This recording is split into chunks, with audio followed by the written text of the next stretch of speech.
sorry I'm late. I had to stop by the Wax Museum again and give the finger to FDR. We know Al-Qaeda, Zawahiri is supporting the opposition in Syria. Are we supporting Al-Qaeda in Syria? Well, it's a proud day for America. And by God, we've kicked Vietnam syndrome once and for all. Thank you very, very much. I say it again, you've been had. You've been took. You've been hoodwinked. These witnesses are trying to simply deny things that just about everybody else accepts as fact. He came, he saw, he died. Well, we ain't killing their army, but we killing them.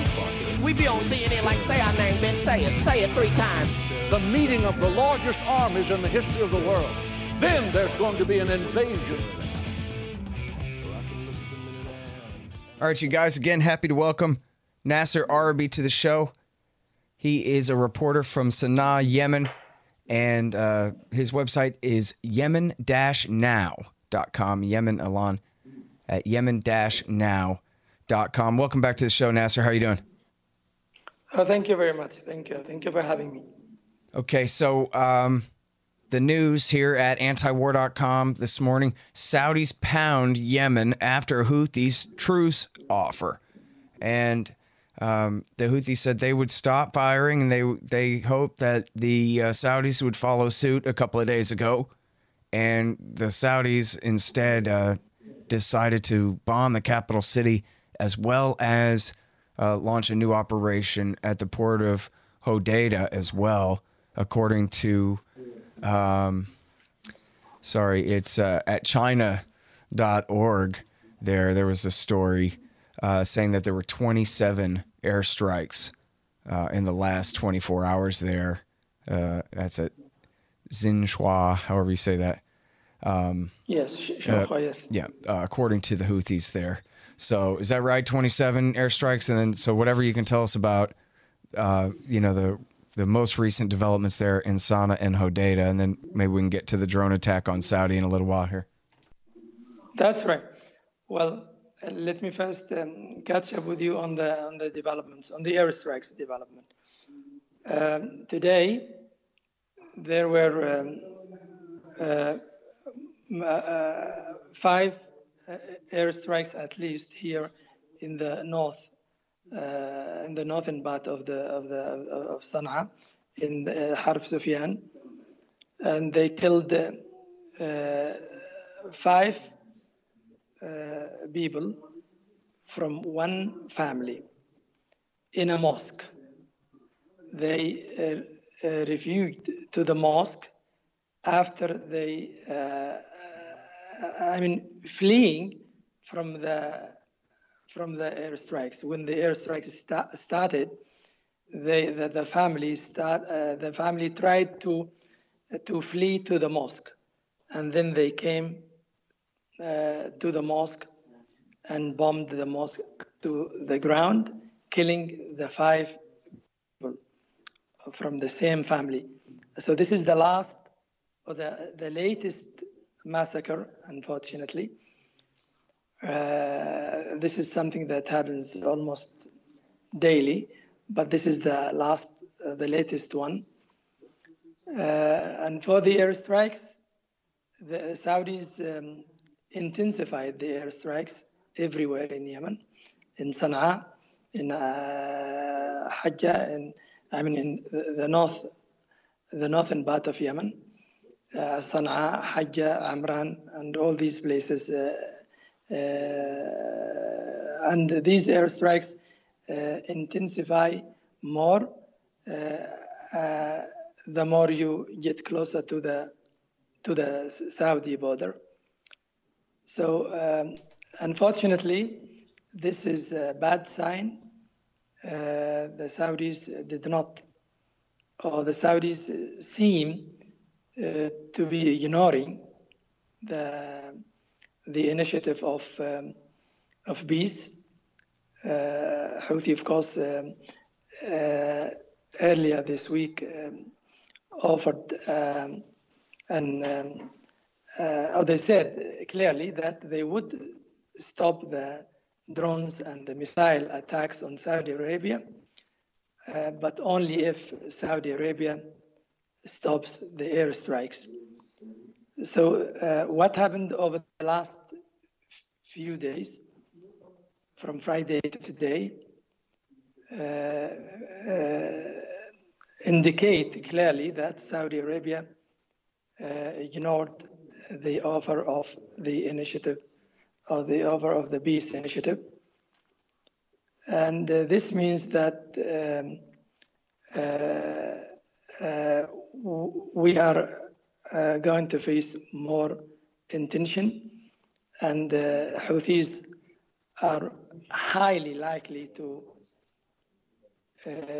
resume the drone and the missile attacks, because this is what they said when they offered the initiative of last Friday. They said if Saudi Arabia does not stop, or if Saudi Arabia continues airstrikes, we will resume our attacks by drones and by ballistic missiles.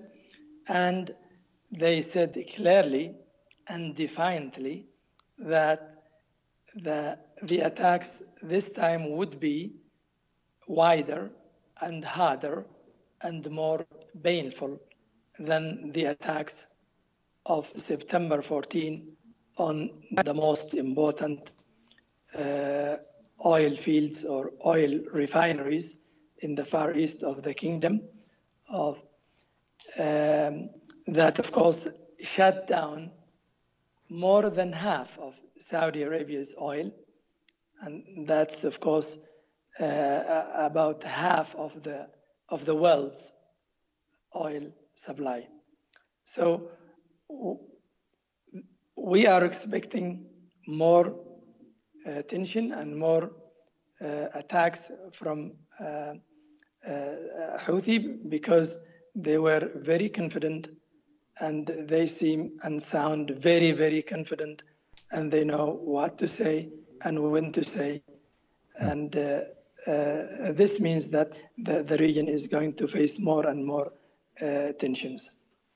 All right. And now, can you talk about the escalation at the port of Hodeidah? Yes. This the attacks on Hodeidah, it was called by Saudis at the time. This is Friday. They said that when they carried out that operation, they called it wide operation and important operation. And of course, Saudis carried out a series of airstrikes on the northern part of Hodeidah, and they said they destroyed 4 sites where boats are reassembled, or where bomb boats, or the booby-trapped remote controlled boats that are used against the ships in the Red Sea. So they said that, Saudis said at the time, that they destroyed everything in these 4 sites. Of course, Houthi downplayed the places that were targeted, and they didn't say what they are. But of course, it's like every time Saudi Arabia, when they retaliate, when Saudi Arabia retaliates something, or after attacks, they said, we destroyed the airstrikes, we destroyed the drones, the ballistic missiles. This is what they always say. This time they said boats, because they are speaking about the sea places, and they said these boats were going to carry out some attacks against the water ways in the Red Sea, and they said that they carried out these attacks to stop the planned attacks of Houthi against the the waterways in Bab al-Mandab. It's now very normal in Hodeidah. Of course, there are, I should have told you that in Hodeidah there is now talks going on with the UN, observers, UN observers and Houthi, and the Saudi-backed forces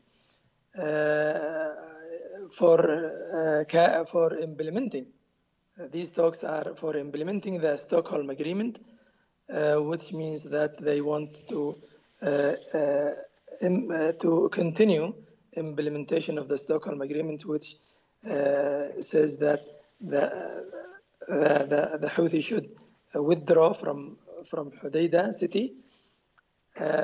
So United Nations didn't say anything at the time when the airstrikes happened, but they said, the UN said on the same day, they welcomed the peace initiative of Houthi, and they said that they called on all parties to take advantage of this initiative. So in Hodeidah now it's quiet, with exception, of course, with the skirmishes that happened from time to time, and some clashes and sporadic attacks sometimes, but very small and very low profile, not big things. Nothing big in Hodeidah is happening now. Oh, okay. So, well, that's good at least.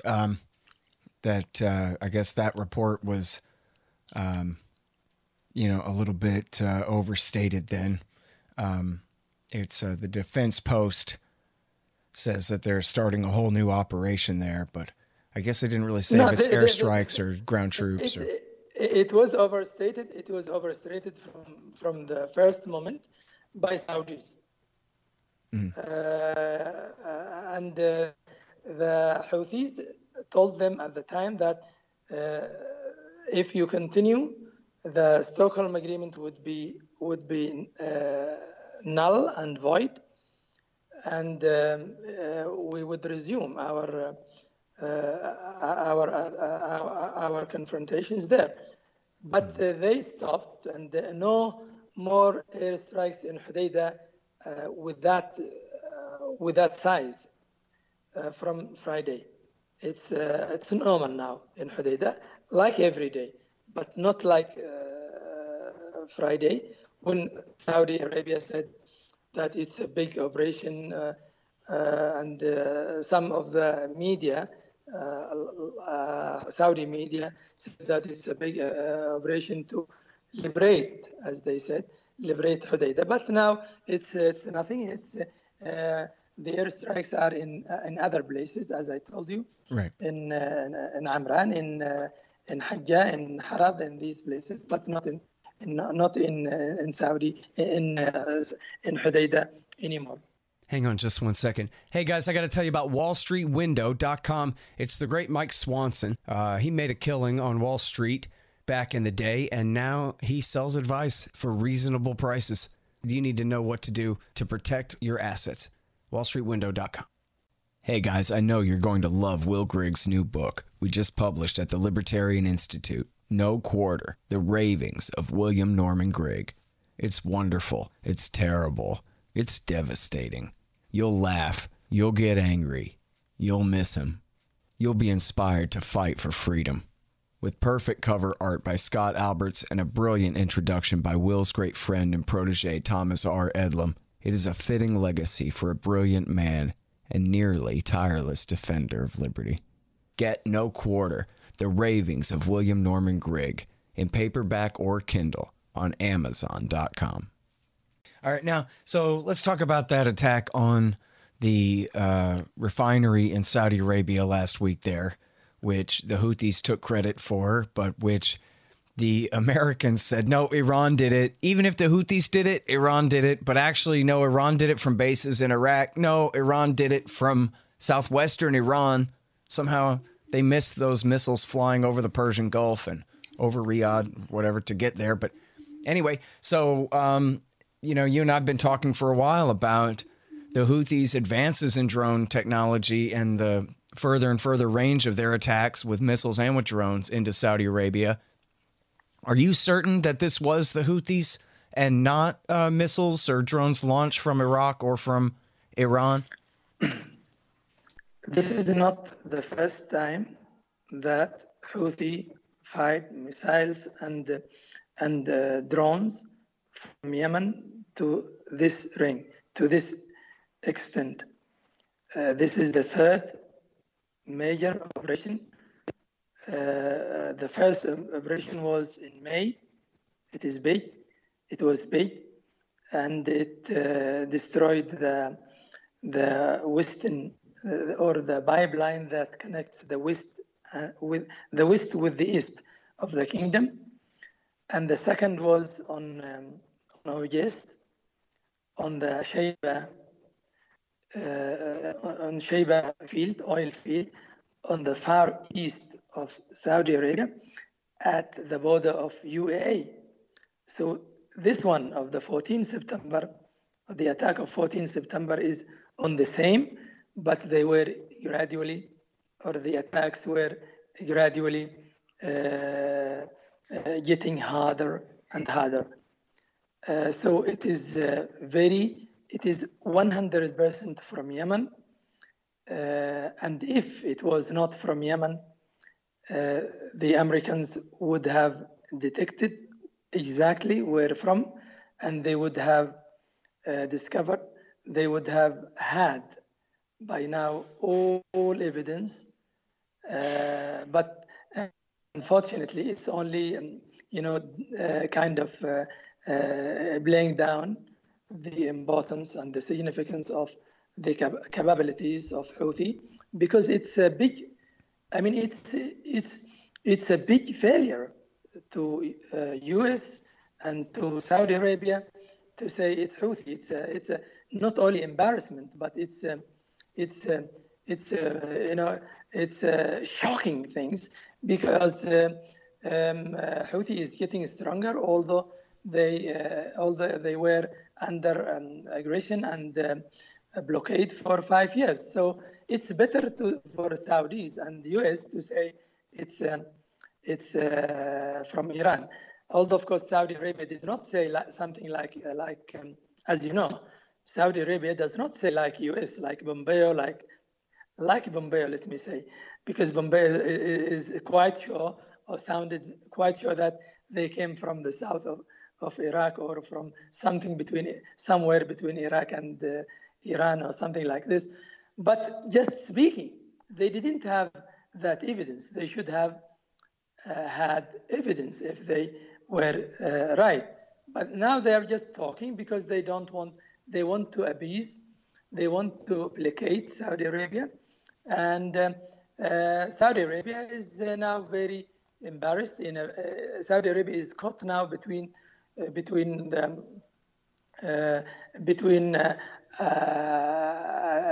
two difficulties, rock and hard place, and rock and hard place, because if they say Houthi, it's shocking and it's embarrassment and failure, and if they are afraid that Iran would continue attacking them, because they don't want to be in war.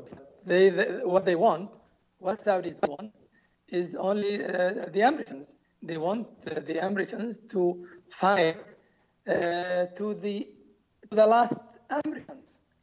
And Trump, in his turn, wants to blackmail them to the last penny, to the last dollar. So this is how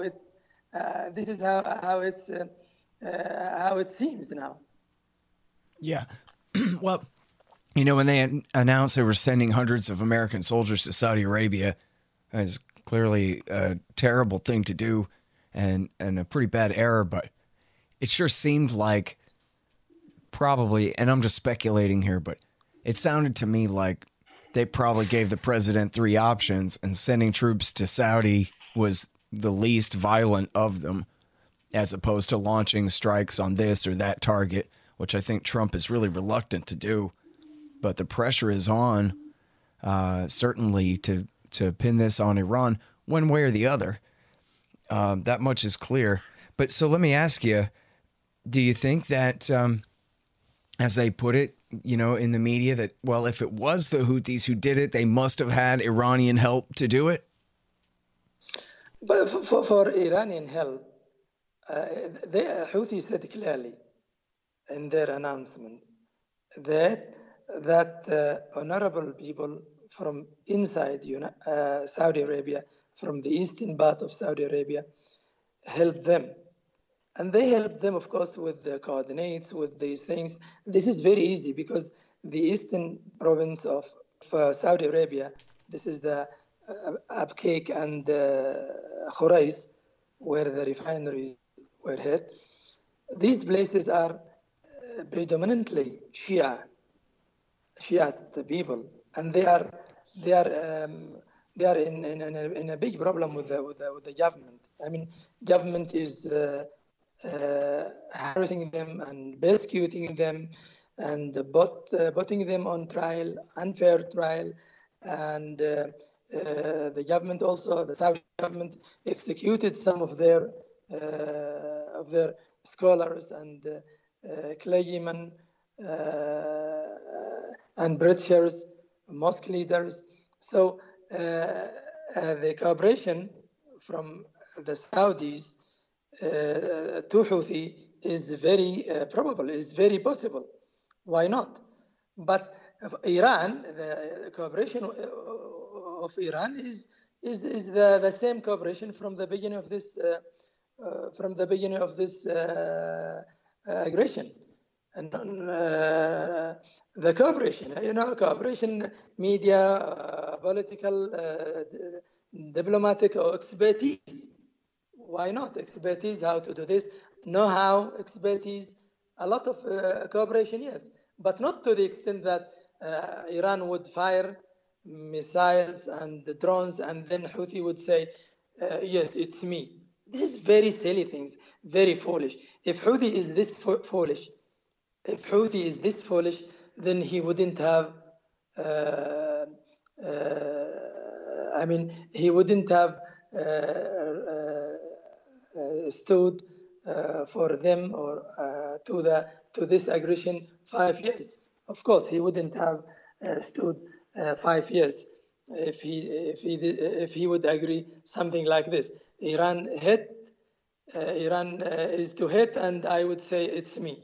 This is not the Houthi, and if he was this, he wouldn't last even weeks in front of Saudi and U.S. war. Well, and I have read some speculation about that, and that obviously does make the most sense, right? That they used friends among the Saudi Shia who happen to live right where all the oil is, and under the oppression of the Sunni kingdom there. And so that would make sense in terms of the range, because that's what people are saying is, well, but, northern Yemen is just too far away. Yes, not far away. Why this time it is far away? Why it was not far away in the last time when Shaiba field was hit? Shaiba field is even further than this. It is the same. They know it. And Abu Dhabi is also further. Abu Dhabi airport. But anyway, everything is possible. I mean, all options are open now to explain what happened exactly. But those who say, those who blame Iran easily, like Pompeo, has no evidence also on what he is saying. It's not, he's just saying that it's Iran, but he doesn't have the evidence, and nobody has until now.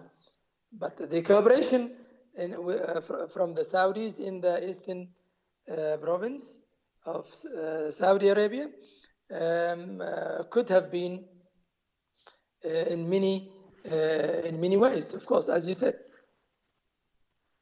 And now, I'm sorry, I kind of missed it. When you were talking about the local Saudi Shia working with the Houthis here, are you saying that that's the Houthis' official statement, or you're speculating that, or you know that they were involved? No, not speculating. Houthi said in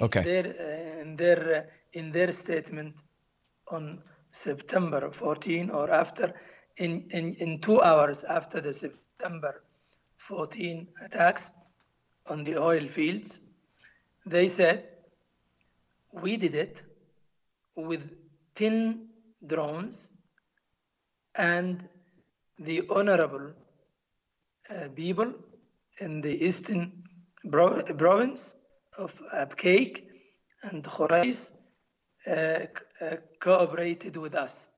Or we did it in cooperation with the honorable people, Saudi people in the province, in the place. Yes, this is what they said. This is officially said. Yes, not speculation from me. No.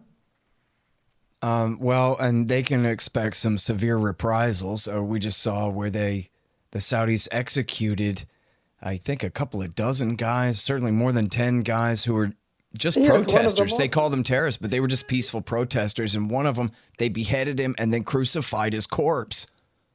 Exactly. Yes, this is what happens. They are very, very repressed. Very repressed. The people there, and everybody knows they can do anything. The people there. Yes. Yeah. Well, it's certainly a severe escalation of the war, and of course, as you could expect, I'm sure you weren't surprised to see in the American media, they're treating this whole thing like the war just started last week. And for some reason, these terrible Iranian-backed Houthis have launched this attack on, if they did it at all, if it wasn't launched from Iranian soil. They've launched this aggression against Saudi, and now our good allies, the Saudis, must be defended. And they completely just ignore the history of the last 5 years. Pretend history started yesterday. Exactly. And when Houthi said, or when they offered their peace initiative, they sounded very confident. They sounded very confident, and they sounded to say that from a position of strength, not a position of weakness at all. And by the way, let me add something, if I may. When Houthi said that honorable people cooperated with them from Saudi Arabia now has an account, or they leaked some information to the American media, and this was published by the Wall Street Journal. They said that Saudis, that some Houthi leaders called them, saying that they didn't do it, Iran did it, and they were shocked when Iran wanted them to cover up such an attack. And they said also in the leaks published by the Wall Street Journal, they said that Iran is now preparing for an even more powerful attacks on Saudi Arabia oil. This is in Wall Street Journal. But let me tell you what I understand from these leaks. These leaks are very normal and very familiar to us from Saudi Arabia, because Saudi Arabia is always trying to drive wedges between factions, between parties, between countries, every day. This is the Saudi Arabia policy. It's always driving wedges is the policy of Saudi Arabia. It was not strange to Yemenis and to observers and to Houthis to hear what they said, because what they said in their leaks they wanted to say that Houthi now is divided into two factions. Faction agreeing what Iran is doing, and they are covering up, and the other faction is refusing what Iran is doing in their name. And this is what Saudi Arabia wanted to say. But unfortunately, it was very funny and ridiculous things to believe here, because Houthi is getting more and more state-minded, if I can say, more organized and more, more security, and they ignored this altogether. They ignored what Saudi Arabia said altogether. They just denied that any leader from their side said something like this to anyone, or told Saudi Arabia anything. All right. Well, listen, I'm sorry I'm all out of time, Nasser, but thank you so much for coming back on the show. I really appreciate it. That's very good. Okay. Thank you very much for your interest. All right, you guys. That is Nasser Arrabyee. He's a reporter reporting out of Sana'a, Yemen. Sorry, I always say it wrong. I'm a Texan. And his website is yemen-now.com. Yemen Alon at yemen-now.com. Thank you again. Thank you. Thank you very much. All right, y'all. Thanks. Find me at libertarianinstitute.org, at scotthorton.org, antiwar.com, and reddit.com/Scott Horton Show. Oh, yeah, and read my book, Fool's Errand, Time to End the War in Afghanistan, at foolserrand.us.